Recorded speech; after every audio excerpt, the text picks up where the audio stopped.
Welcome back to another episode of The Back Office, and today is a little different than our regular scheduled programming. So today is a strategy session, which we've had in the past, but these episodes are some of my favorite because instead of just interviewing a business owner, we're sitting down to talk strategy. We're getting into the weeds, okay? And so today, I've invited Maddie Cheatham to come and join me as my co-host. She is a content creator, and she's worked with businesses in a really unique way. So I wanted her perspective for today's conversation because I think a lot of businesses are asking the wrong questions.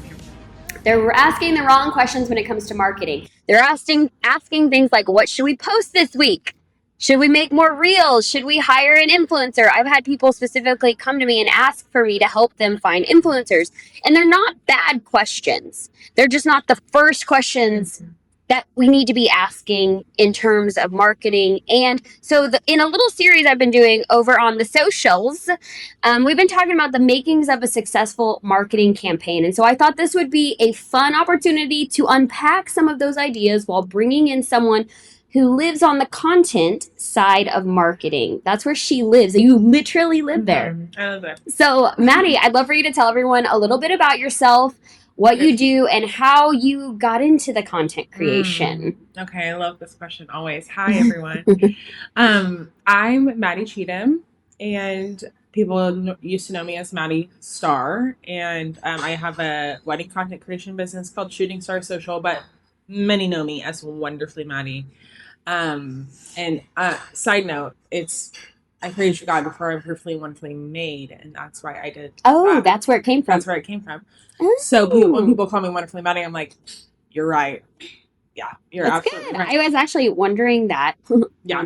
I was wondering that on the drive over today. I was like, I wonder where she thought of that. And I've thought about, I have a name that I would want to change it to, but like everyone knows me as that now. Oh, yeah, that would be hard. You know? It's so funny because I was literally thinking about this. I was like, I wonder, because you've gone through a lot of life in recent years. Oh, yeah.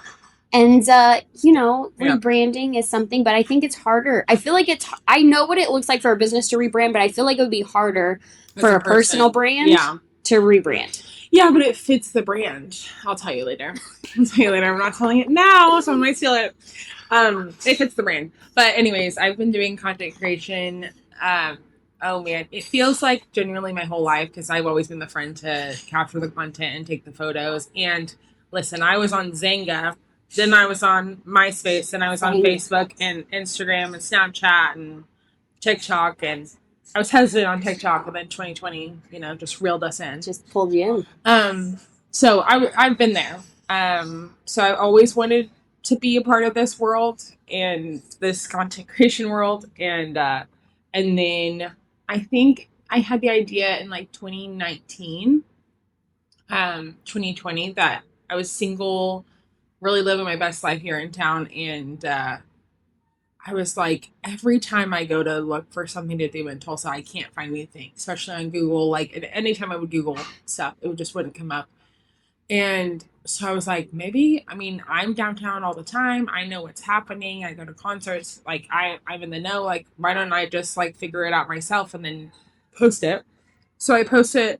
I did it on my notes app and posted screenshots and then that blew up from there. Who knew that was such an aesthetic thing to do? Yeah. Now I feel like seeing the notes app is like so cute and aesthetic. Mm-hmm. So you did it old school. Back then. Yeah.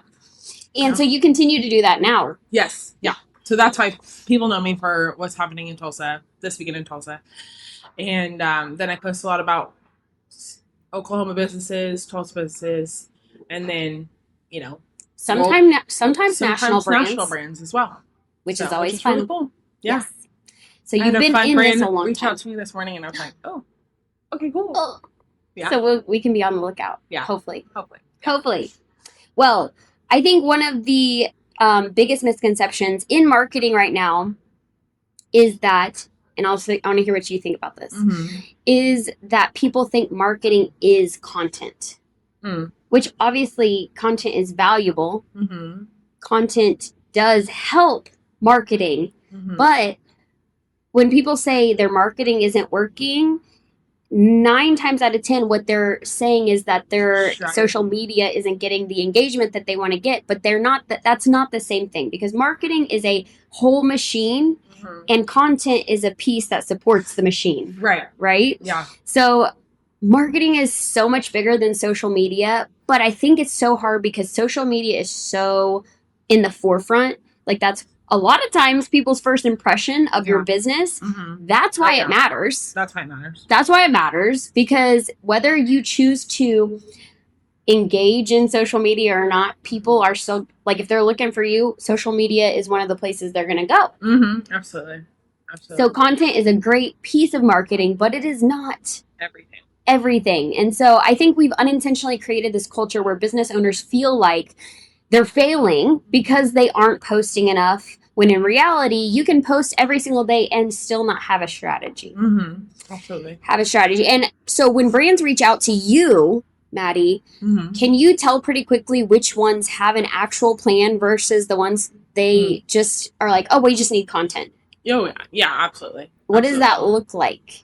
Like, on your end of it? Yeah, it looks like, well, I get a bunch of different emails where I get the side of people have never reached out to an influencer before. They don't know how this works. Yeah. They're just emailing me and they're like, we don't really know how this works, but we know we need you.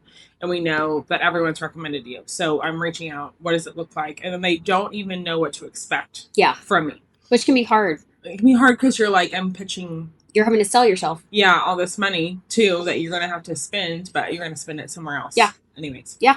Or I can tell when people really know what they're doing because they pitch for the date and when they need it by and contracts. Yeah, so you're like, okay, clearly this is a part of a marketing campaign or a strategy of some kind. It's not random. Yeah, absolutely. But you do both. I mean, there are people who reach out to you just to have a random, maybe even for you to come in and just share an inside look at you interacting with their business. Yeah, for sure. As well. But then there are some that, for example, I don't know how long ago it's been, but like Dutch Brothers was a national brand that you worked with, and they brought you on because they were launching a lavender something. Yeah, lavender. It wasn't matcha. It was some sort of lavender drink. Lavender cold brew, I think. So that very clearly was that was a marketing campaign that they built out, and they said, we're rolling out a new product. So we're going to bring in this piece, bring in this piece, bring in this piece. One of those pieces was reaching out to content creators to get the word out and to share about that. And I think every successful campaign starts with the one question of, what are we actually trying to accomplish? What is the goal? What is the target? Because if you don't know that, you don't even know if you hit it. Yeah, absolutely. And the answer to that changes everything. So it could be launching a new product, selling tickets to an event. I also love the collaboration you've done many times, I think, with your What's Happening in Tulsa, with a local credit union. Yeah. I think that they've done a good job of capitalizing on their partnership with you, and then using it for campaigns, because off of that, you've springboarded off of that partnership. I'm just like dissecting your content here. Yeah, that's fine. I like it. You just springboarded off of that to do side things with you, showing your family life, you and your husband, budgeting, using tools and products that they offer. Right. So how did that partnership start with, remind me of the name? It's Oklahoma Central Credit Union. Yeah. Yeah, shout out. Not sponsored by that today. Shout out. How did that partnership start? Yeah. Did they, so I'm assuming they reached out to you. Yeah, they reached out to me in 2021. So it's been ongoing. Yeah. And that's what I think is so, I'm sorry, I like to dissect these things, but that's what also is a huge win for them. Yeah. Because they didn't just do one thing with you and were like, it didn't do the impact. Because one post, it could be a flop. It could go do really well. It could have unexpected results. But their long-term consistency is what makes me remember who it is. Yeah, absolutely. Okay, so go ahead. Absolutely. Yeah, so they reached out to me in 2021, I believe, because I don't think we were married yet. I have to go based on married year. And we sat down at Double Shot Coffee and we just chatted strategy, and ever since then we've worked together every single year. they've been such a blessing to me. It's really insane. So were you the first content creator they worked Mary. with? You were? Yeah. And so they came in with, what are some of the goals, like thinking back to that first conversation, that they came in like, this is why we are having this conversation? What were some of the things they wanted to do? Well, they wanted to hit my target market. That's what they wanted. With them as a brand or with them as their specific product? Do you remember? With them as a brand. Okay. Yeah, they wanted the, I really reached the, we talk about this all the time, but I really reached the millennial and boomer. I feel like I merged the gap of the millennial and boomer and Gen Z. Like those people are watching my stuff most of the time. Gen Z, boomer, not the zillennials or the not the what's below Gen Z? Alphas? Yeah. They're not watching my It's stuff. okay. They're too young. They don't get it yet. Yeah, but I'm merging that like middle ground of who's watching me. So and then it's a bunch of, now stay-at-home moms or families or who've grown with you probably. Yeah, and then singles as well. So they wanted to hit that target market, and I was the person to do it. And then were you the one who thought of teaming up with them for what's happening in Tulsa, or did they? I think I pitched that. Yeah, I think I pitched and that. then it's just kind of grown from there because it has grown. Like I said, you did totally separate things with them. Yeah, I'm pretty sure you even did stuff like shopping with them and things like that. Mm-hmm. So great connections. I love that because you're spending money all the time, but who you're spending it with, and they really have been so great to us. So yeah, I've loved that long-term partnership, and I think that's such a win. Yeah, it is such a win. Yeah, if you as a business having a long-term partnership with someone shows like loyalty. I talk about this all the time with Arc nails. Mm-hmm, mm-hmm. Like people are seeing Arc everywhere because all these influencers use them and they must really like it. Yeah. So I've never been, but it seems like a great experience and I want to go. You know what I mean? Exactly. Yeah. So long-term partnerships, I think probably have the most lasting effect. Yeah. But you do have to stick it out. Yeah. Because like I said, you're not going to see every single post. We can't just look at one post and be like, was this successful or not? You have to look at the overall campaign, the long lifetime of that partnership. But, okay, another question. Have you ever worked with a brand that halfway through your process of working with them, you're thinking, I don't even actually know what success looks like for this campaign? Maybe even with like a video you're putting together, you're like, wait a minute, what are they actually wanting? Mm-hmm. And I think that probably, especially when you talked about people who've never worked with a content creator, that could probably happen pretty easy for them. Yeah, absolutely. Because they might be looking to you to guide them through that. Absolutely, yeah. I'm trying to think if there's been a scenario exactly like that. I'm sure there has. But I know there's a lot of times where I'm like, okay, well, what do you want? Yeah. And I like just talk about it. I'm like, okay, do you want a voiceover? Do you want me? Do you want a vlog of the day? Do you want it to be all about that? Basically look like an ad. Right. Right. Yeah. When they don't know what they want. Yeah. Yeah. I think that's really when companies are working with you and they haven't worked with many influencers, that's really what you run into. Yeah, 100%. And I think it's important for people to recognize that when you are hiring a content creator, you're not hiring the content. Like you're thinking that you're just getting good content, but that's really not what you're getting. No. You are actually paying them. Yeah, they're going to create content for you, video, post, whatever you're asking them to do. But what you're paying for is trust, because that is what the content creators / influencers. I mean, are we moving away from that term? What are we using? What are you using? I would say I'm a content creator. I'm not selling you a product. An audience or every day. Like I'm not linking a bunch of products all the time. Yes. Yeah. So I think that's more. I mean, I'm okay with being an influencer, but I think content creator fits the vibe more because creating content. Yeah. Well, when people hire you, they might look at it as they're just hiring you for content, but what they might not realize they're really getting and what the value of it is the trust that you have put in the time, effort to build, and then that they're attaching themselves to you because people know you, they trust you, and they believe in your recommendation, and that's where the value is. Absolutely. I think businesses sometimes miss that, because it's so powerful to gain the trust of people. Mm-hmm. It's buying power. Yeah. 100%. Yeah. So what makes you say yes to working with a business? Well, first of all, they can afford me. No, first of all, it's if there's a budget, and then I feel like if it aligns with what I already believe in, I already love and go to, or if I'm intrigued, if I haven't been there before and I want to try it out. Normally if it just aligns with you is what aligns with us is what I'll do. And I'm sorry, I got distracted. It's okay. It's all right. But what makes you immediately pass on something? A lot of the time when they're first of all like reaching for a gifted campaign, it's like immediate. So what? Explain what that is for people who might not know. Where it's not paid, which is fine sometimes. Sometimes if it's something you were, I needed.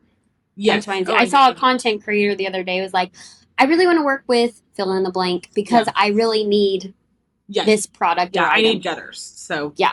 If wants to give leaf me guard. Leaf guard. Here we go. There you go. I need gutters. So if anyone wants to give me that, like that's what I would work with. You know what I mean? But other people might be like, we'll send you the skincare. Yes, we'll send you the skincare if you'll do a reel. And I'm like, well, that doesn't add value to me whatsoever because you're giving me an $80 product when I do this for my living. You know what I mean? Yeah. So when you're coming to an influencer and being like, and that is different too between an influencer and content creator, wouldn't you think? Because like some of the influencers, they're not necessarily making a living. Yeah, sure. Not all of them. Some of them you are. Kind of gauge who you're talking to. Yeah. But talking, gauging. This doesn't add up to the value of my content, and if it's worth it to me, maybe it's a big brand, and I'm like, okay, yes, I do want to work with them because, and I'll do a gift campaign. But if it's a smaller brand, and you're like, oh, I mean, I've had this happen to me. Like Taco Bueno's been like, I'll give you a $50 gift card, and you come do a reel, and you're like.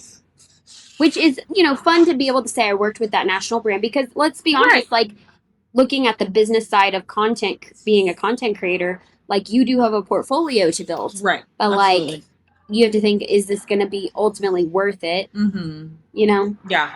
Also, $50, am I going to give my all for this $50 gift card? No, probably not. So let's just say no, Right. Yeah. It has to make sense. Yeah, it has to make sense. So what do you feel like makes a partnership feel authentic? Is it just when it already fits into your daily life and family?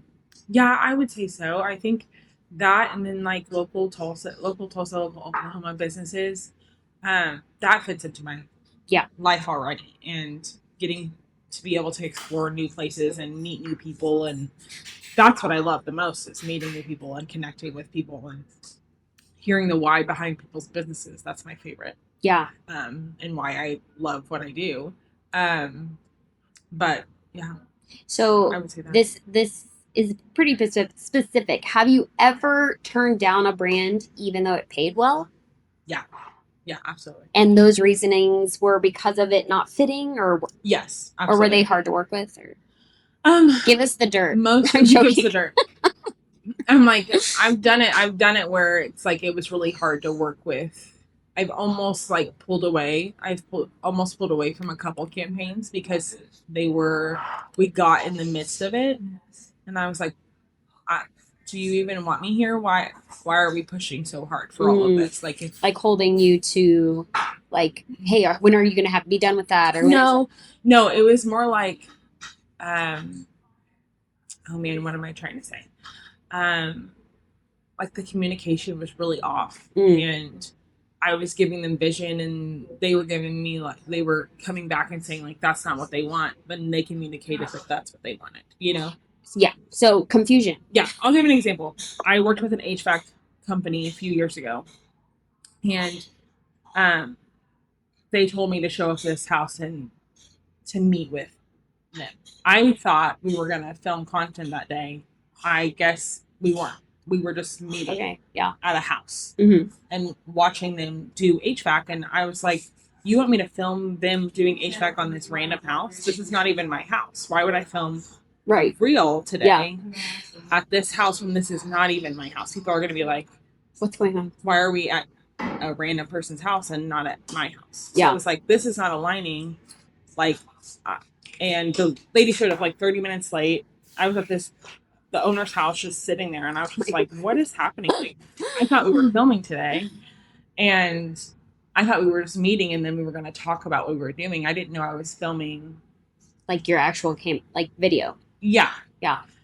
And then we came to an understanding, and we filmed it at my house. But it took this whole process, and I'm like, I wish we would have just communicated better. Were they new to like doing the marketing team for the HVAC company was new. Yeah. Okay. Yeah, for them. Okay. So, yeah. You know, collaboration, I think, is something that is super underrated by businesses. And that doesn't have to be with an influencer or a content creator. There's the word. It can be in general, because I think businesses get into where they're just thinking so independently. Yeah. But creating a mindset that is win-win and recognizing when you collaborate and bring others into it, whether it is a nonprofit or a community event or another business, a business that has a similar audience, or maybe a business that has an audience that you want to tap into. Right.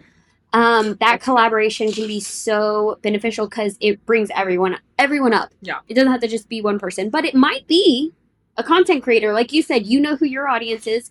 If that in a business sees, oh, that's the audience we're trying to go for, that's where that natural partnership and collaboration would make sense.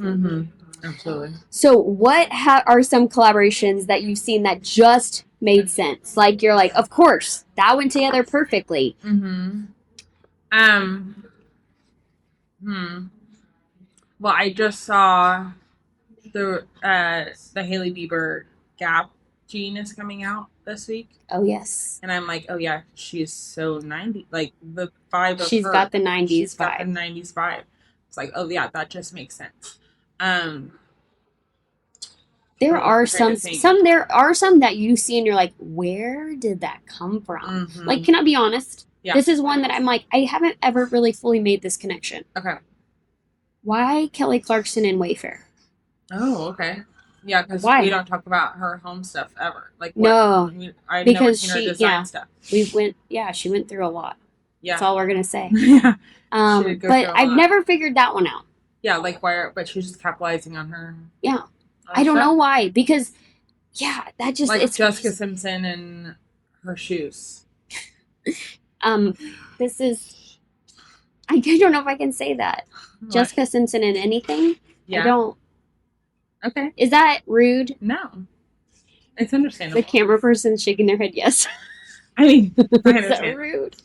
I don't know. I'm not in on the Jessica Simpson stuff, so I don't know. It's like Paris Hilton and the Motorola phone. That makes sense. That makes sense. Like right now, she just did that campaign.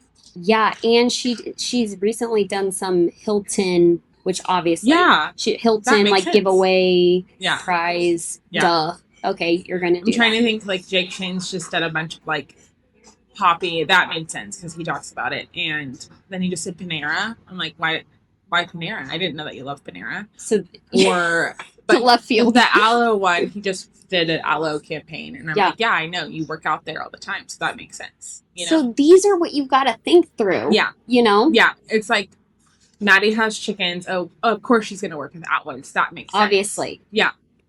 Like. Let's do some more. Yeah, like Maddie loves to talk about what's happening in Tulsa. Of course, I'm gonna promote this campaign for this event this weekend. Yeah. And you do like to make sourdough bread, so obviously I want to work with Dalayna Farm. Exactly. Dalayna Farm. They've sent me some PR, so we could capitalize on that. Of course, that makes now sense. You need to start dancing and learning ballet. No, I'm joking. Actually, did you know that I did dance? But you did know clogging, was it? Yeah. How did you remember? I just remember these things. That's crazy. So a different term. I'm a national champion. Can we make a video about your version of like, what would, instead of ballerina farm, it would be like something else? What's a clogger? What do you call a clogger? Just a clogger? There's no nice name for that? Yeah, there's no nice name for it. Man. It's Irish dancing though. Okay.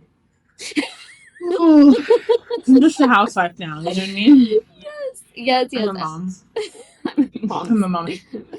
So what advice would you give to a small business owner who's never worked with a content creator before? I just thought of something. You need to make a playbook for these people. So that like when they reach out to you and they've never done it before, you can send it and be like, read through this. Okay. Anyways, okay, that's it. I love that. That's a great idea. We should do it together. I would say send them an email. Don't send me a DM. It's just more professional that way.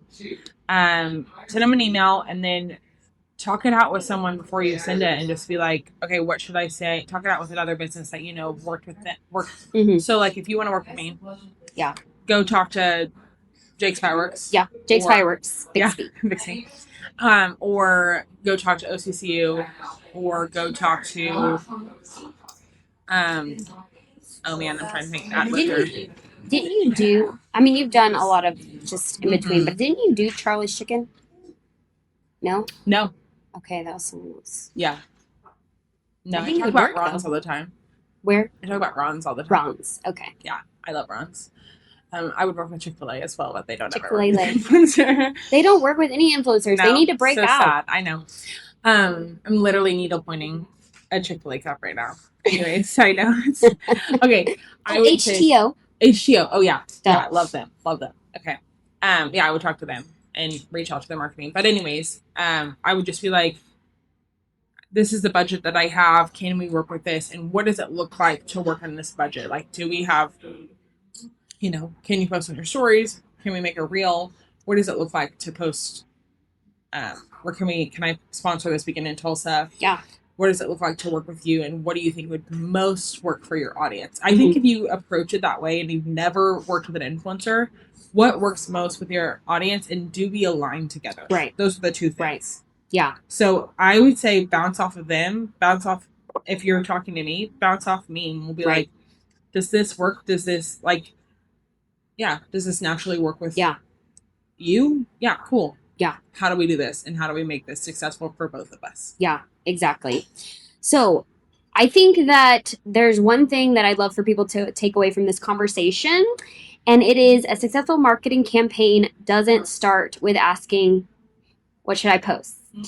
It starts by saying, what are we trying to accomplish? Mm-hmm. Really getting clear on the goals. Because once you know the goal, then you know the audience. Yeah. Then you know the message. Then you know where the content fits. Yeah. Then you know whether a creator makes sense. Yeah. And everything else just begins to fall into place. So if you wanted to see a full breakdown of all of these, it was 5 parts of makings of a successful marketing campaign. You can go to social media and see all of those. But if you're listening and you've been feeling overwhelmed by marketing lately, I hope this actually takes some pressure off. Mm-hmm. You don't have to be everywhere. You don't have to chase every trend. No. Start with a clear objective, build a plan around it, and let every piece of your marketing, including your content, work together toward that goal. So, Maddie, thank you so much for joining me today and sharing your perspective. I think you've given our listeners a really great, helpful look into what creator partnerships could look like and why they work and how they work.